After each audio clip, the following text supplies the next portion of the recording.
Le stress est notre ami et ce n'est pas une blague. Dire que le stress est notre ennemi est fondamentalement faux, et cela peut même être néfaste pour nous.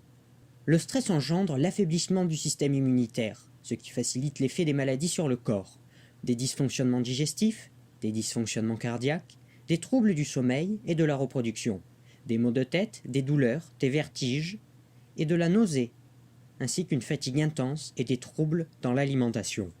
Le stress, c'est merveilleux. La bactérie stressée devint homme. Le stress est une composante essentielle de la vie, de son adaptation et de son évolution.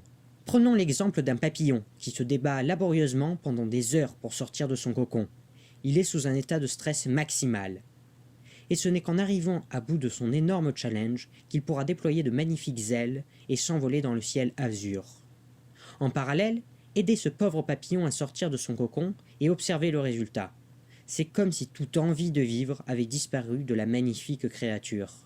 Il tombera par terre et se laissera mourir. Le stress est la réaction chimique et biologique qui permet à une espèce de vivre et de s'adapter à une situation problématique. Le stress permet, au niveau des cellules, des mutations de l'ADN et entraîne l'apparition et la disparition de certains caractères. C'est ainsi qu'une espèce évolue. C'est grâce au stress que les bactéries sont devenues humaines, plantes et animaux, aussi divers que variés. C'est grâce au stress que les bactéries sont devenues humains, plantes, animaux, aussi divers que variés. La pression, mère de productivité. Souvenez-vous, quand avez-vous été le plus productif? Avez-vous été plus productif pour effectuer votre travail 2 semaines avant la deadline ou 2 jours avant la deadline? Avez-vous été plus motivé quand vous étiez en compétition avec quelqu'un ou quand vous étiez seul sur une tâche? Le stress permet de nous mettre sous pression et donc de mobiliser toutes nos ressources, même les plus profondes, pour venir à bout de quoi que ce soit. Mais alors, le stress, comment est-ce que ça marche?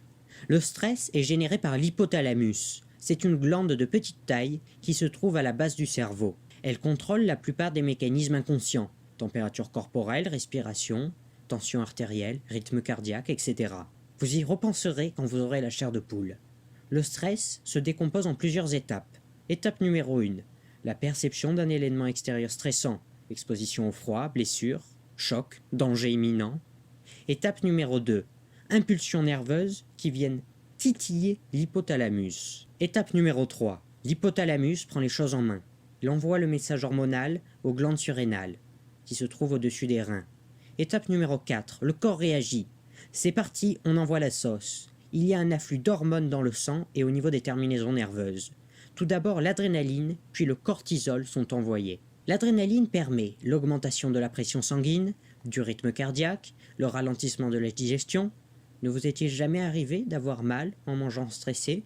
Voici la raison. Les muscles de la respiration se décontractent et les pupilles se dilatent. Le cortisol est sécrété quelques minutes plus tard. Il transforme le gras en sucre pour avoir de l'énergie.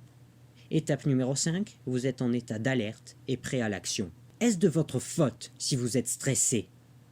En pensant que le stress est mauvais pour nous, on ne considère qu'une partie du problème, un problème beaucoup plus grave.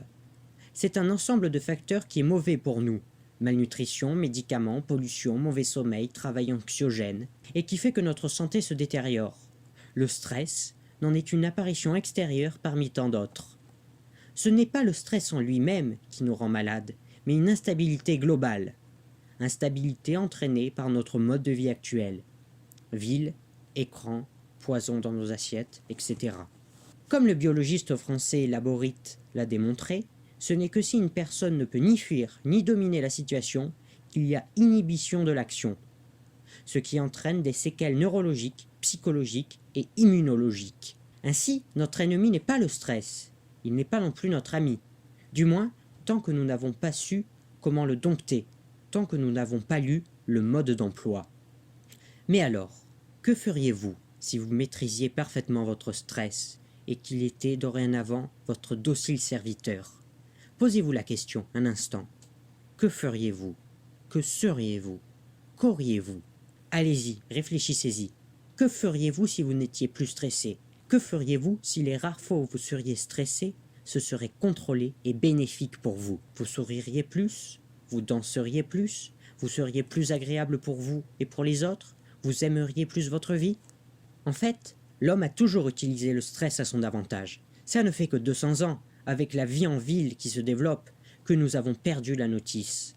Mais nous pouvons réapprendre, et même nous devons réapprendre. Il existe plusieurs disciplines, comme la naturopathie, la sophrologie, la méditation, le yoga, le sport, la marche, pour réduire et éradiquer le stress. Il en existe bien d'autres. Une seule chose est sûre. Le fait de vouloir commencer à changer, c'est la première étape du changement. Alors ne vous arrêtez pas en si bon chemin. Si vous voulez en savoir plus, lien dans la description.